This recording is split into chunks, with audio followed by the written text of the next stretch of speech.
नमस्कार मित्रों, स्वागत है आपका हमारे YouTube चैनल जीएस मस्ती विद विनय सर के साथ। आइए हम लोग देखते हैं भारतीय राज्य व्यवस्था में हमारी अगली कड़ी है राज्य के निर्देशक तत्व। इसके पहले हम लोग मौलिक अधिकार या मौलिक कर्तव्य के बारे में पढ़ चुके थे। तो हम लोग आज देखते हैं नीति निर्देशक तत्व। यहाँ से क्वेश्चन हमारे बनते हैं और भी बहुत ही अच्छा टॉपिक है एग्जाम की दृष्टि से। आइए हम इसको विस्तार रूप से समझाते हुए आगे बढ़ेंगे। चलिए देखते हैं राज्य के नीति निर्देशक तत्व। इसे हम लोग अंग्रेजी में डीपीएसपी भी बोलते हैं। क्या बोलते हैं? डीपीएसपी भी बोलते हैं। इसको इंग्लिश में कहते हैं डायरेक्टिव प्रिंसिपल ऑफ स्टेट। क्या बोलते हैं? Directive principle of state policy. DPSP short में ध्यान दीजिए, एग्जाम में ऐसे लिख के चला था डीपीएसपी, लोग सोचते पता नहीं क्या लिख दिया गया है। तो इसका क्या है, कब फुल फॉर्म भी देख लीजिएगा और ये का शॉर्ट फॉर्म भी देखिए। Directive principle of state policy होता है। मूल अधिकारों से भिन्न ये न्यायालय द्वारा परिवर्तनीय नहीं है। इन्हें न्यायालय से परिवर्तनीय नहीं किया जा सकता है। ये वस्तुतः राज्य के नैतिक निर्देशक हैं ताकि राज्य मूलभूत आदर्शों को प्राप्त कर सके।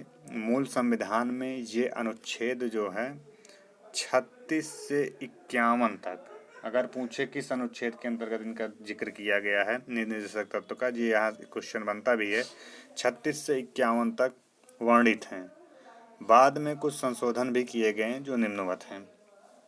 जैसे कौन से संशोधन किए गए उनको भी मैं बताऊंगा, लेकिन पहले निर्देशक तत्व की परिभाषा जान लें। इसके अर्थ क्या है, परिभाषा क्या है।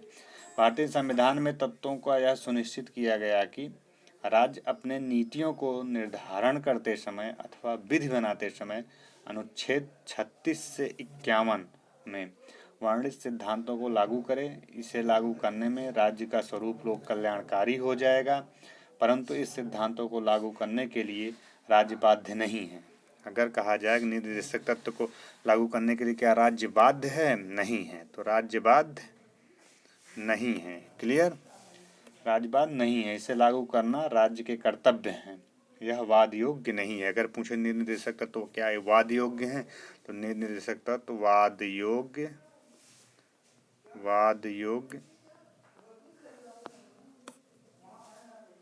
नहीं है। क्लियर? वाद योग्य नहीं है। अब लोक कल्याणकारी शब्द आता है। ये लोक कल्याणकारी क्या है, मैं थोड़ा विस्तृत रूप से बता देता हूँ। लोक कल्याणकारी राज्य पर सर्वप्रथम टी.एच. ग्रीन ने अवधारणा प्रस्तुत की। अगर पूछे लोक कल्याणकारी शब्द किसने अवधारणा सर्वप्रथम प्रस्तुत की थी, तो टी.एच. ग्रीन थे। उन्होंने टी.एच. ग्रीन ने अवधारणा प्रस्तुत की थी, इसलिए टी.एच. ग्रीन को लोक कल्याणकारी राज्य का अग्रदूत, मुझे लोक कल्याणकारी राज्य का अग्रदूत किसे कहा जाता है अग्रदूत टी.एच. ग्रीन को कहा जाता है। 1943 में श्रीमती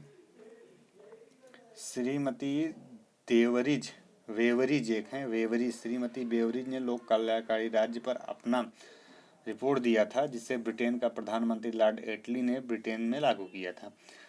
ब्रिटेन को लोक कल्याणकारी राज्य का घर कहा जाता है। अगर पूछ ले किसे लोक कल्याणकारी राज्य का घर कहा जाता है, तो ब्रिटेन को।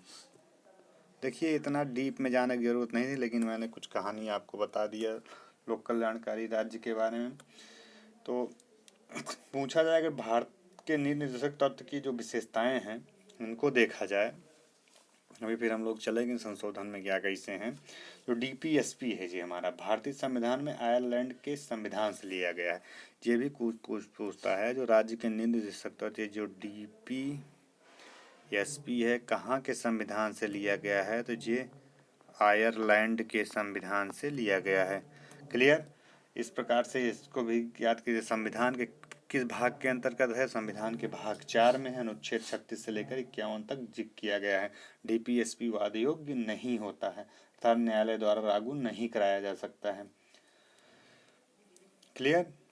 अगर कह दिया जाए क्या डीपीएसपी आपातकाल के दौरान निलंबित किया जा सकता है, तो ये भी ध्यान देना कि डीपीएसपी आपातकाल के दौरान निलंबित नहीं किया जा सकता, अर्थात यह अनिलंबनीय है। क्या है? यह अनिलंबनीय है। डीपीएसपी का उद्देश्य भारत में सामाजिक, आर्थिक एवं राजनीतिक न्याय की स्थापना करना है। ये जो क्वेश्चन अंदर से पूछे जा सकते थे, कैसे पूछे जा सकते थे, मैंने उनको आपको बता दिया है। आगे हम देखते हैं जो संविधान संशोधन हुए थे, क्या सिस्टम है इनका, आइए देखते हैं। 42वें संविधान संशोधन अधिनियम 1976 में, 42वें संविधान संशोधन अधिनियम हुआ था 1976 में। अनुच्छेद 39 का और अनुच्छेद 43 का जोड़े गए थे।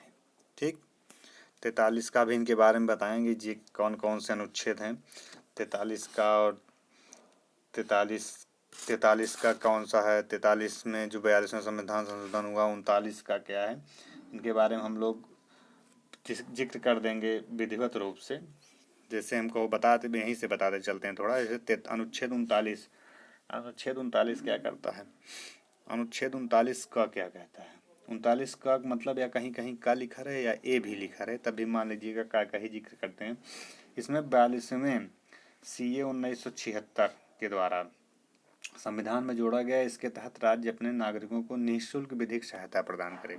क्या कहा, इसमें कहा गया राज्य जो है निःशुल्क विधिक सहायता प्रदान करेगा। क्लियर। 39 में। और 43 का में क्या कहा गया था, 43 का में कहा गया था यह अनुच्छेद संविधान में जोड़ा गया। इसके तहत उद्योगों के प्रबंधन में कर्मकारों को भागीदारी होगी। यहाँ प्रबंधन की तात्पर्य नीति निर्धारण मजदूरों को भागीदारी होगी। मजदूर का जिक्र किया गया था। 46वें संविधान संशोधन आके देख लेते हैं।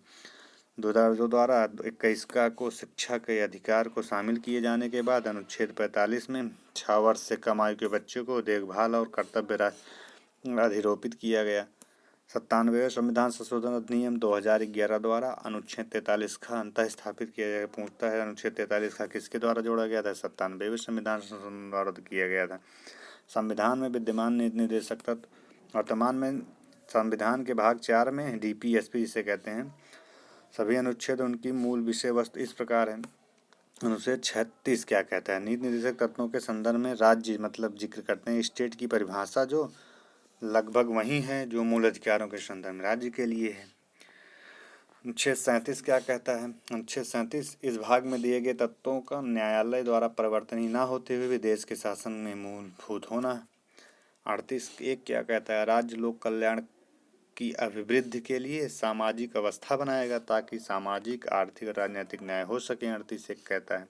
38(2) क्या कहता है, आय, सुविधाओं तथा अवसरों की असमानताओं को समाप्त करने का प्रयास करना है, समानता न रह जाए आय में। अनुच्छेद 39 क्या कहता है, राज्य द्वारा अनुसरणीय कुछ नीतियां विशेषतः सामाजिक आर्थिक न्याय से संबंधित नीतियां जैसे पुरुषों व स्त्रियों से संबंधित नीतियां का पुरुषों व स्त्रियों को आजीविका के पर्याप्त साधनों का अधिकार होना चाहिए। समाज में भौतिक संसाधनों का उचित स्वामित्व का विवरण होना चाहिए, वितरण समान होना चाहिए। अर्थव्यवस्था में धन तथा उत्पादन के साधनों के हितकारी केंद्रीकरण का निषेध हो। पुरुषों व स्त्रियों के लिए समान कार्य के लिए समान वेतन हो, इसका जिक्र किया गया है। ये क्वेश्चन पूछबे करता है घ में। क्लियर। अड़ा में क्या कहता है, पुरुष व स्त्री श्रमिकों तथा बच्चों को मजदूरी में आय या शक्ति की दृष्टि से प्रतिकूल रोजगार में जाने से बचाना है। बच्चों को गरिमा के साथ विकास का अवसर देना और शोषण से बचाना है। 39 का क्या कहता है, समान अवसर के आधार पर न्याय देना है। समान अवसर के आधार पर वह निःशुल्क विधिक सहायता फ्री लीगल एड उपलब्ध कराना है ताकि गरीबों को अन्याय का शिकार ना होना पड़े। अभी मैं इसके पहले भी बताया था 39 का मतलब फ्री निःशुल्क सहायता का जिक्र। ये सब बहुत ही इम्पोर्टेंट हमारे अनुच्छेद हैं। इस प्रकार से हम कुछ अनुच्छेद नीति निर्देशक तत्व अर्थात डीपीएसपी से लेके आए। आगे बचे हुए अनुच्छेदों को मैं फिर से लाऊंगा, उनका विस्तार से वर्णन करूंगा। अगर यह वीडियो अच्छा लगा हो तो इसे शेयर और सब्सक्राइब करिए। धन्यवाद मित्रों।